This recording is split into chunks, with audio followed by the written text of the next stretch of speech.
Nakapag-shopping na ba kayong lahat? Sa mga hindi pa, well, oh well, makakatipid pa kayo just by watching this video. This is informative. Oh wow, gagawa ako ng informative vlog. Oh, diba?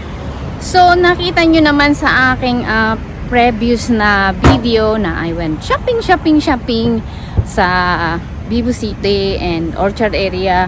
Nakasave ako. Okay?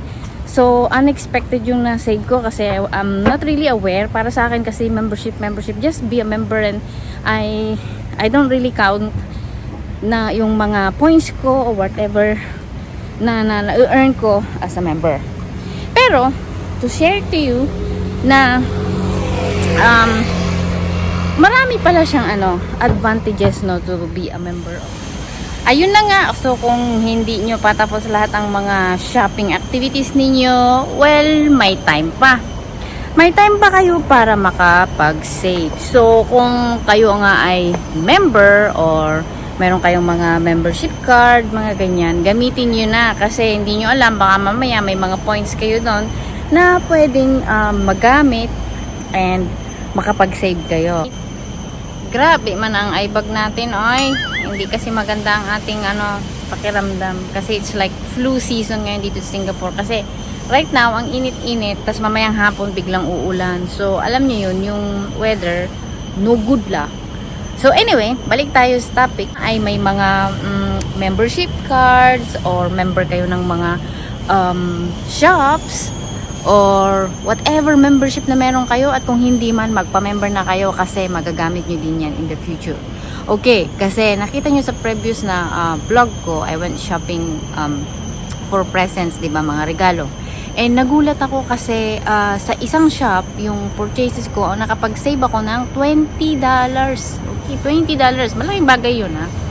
And nagulat ako kasi of course member ako doon, and usually ako yung tipo ng taong hindi masyadong pala member, mga ganyan, no? Ayaw mag-member, no? Pero dahil meron akong card, buti na lang naalala ko bago ako bayad, naalala ko yung card, so kinuha ko kay B. That's why I went back to her sa sa thanks. So okay, eto ako, ganito ang estilo ko. Hindi ako nagpapa-member sa lahat ng mga brands. Okay, let's say Adidas. Siyempre may bibilhin ka sa Adidas, hindi naman ikaw palagi nag-shop sa Adidas, so there's no point. For me, ganun ako.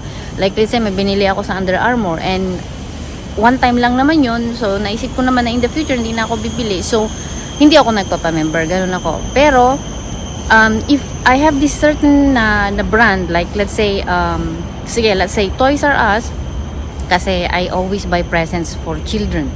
Like I have so many people na I have to give presents in the whole entire year. So, nagpa-member kami doon. So, member kami doon and it's kinda useful dahil in a year talaga nagagamit namin yung aming mga points and ang laki ng nadi-discount namin.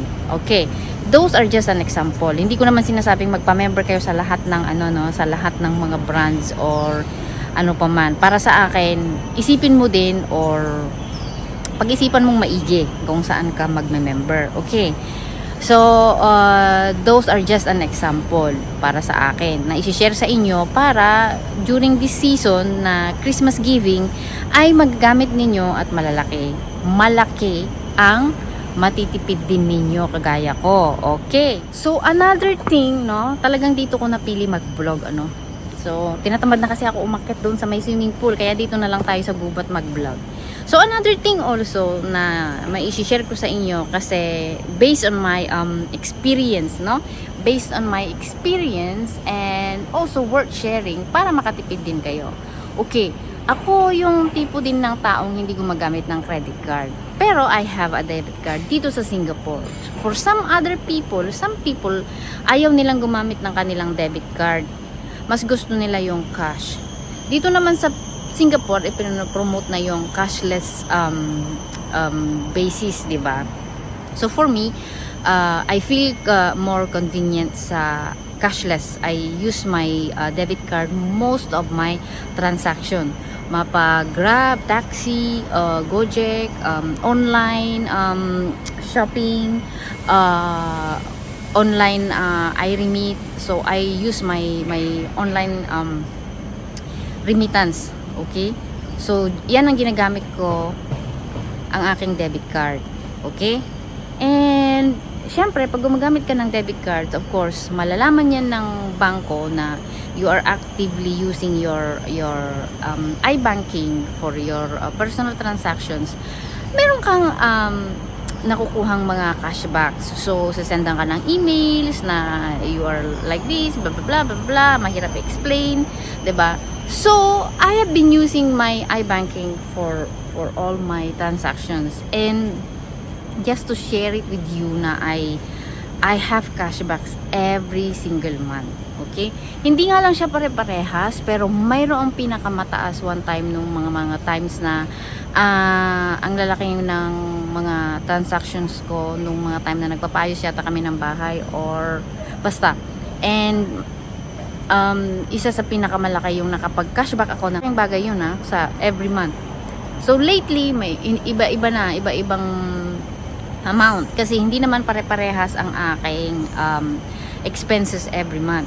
So expenses means of course hindi ako ganun kagastadora pero ginagamit ko kasi ang aking iBanking sa pagpapadala nga ng allowance ng aking mga anak, pagbabayad ng bills, online payment, whatever na kailangan dito sa Singapore. Like obviously yung mayroon tayong mga expenses, of course hindi naman yung lahat free so mostly ginagamit ko ang aking debit card.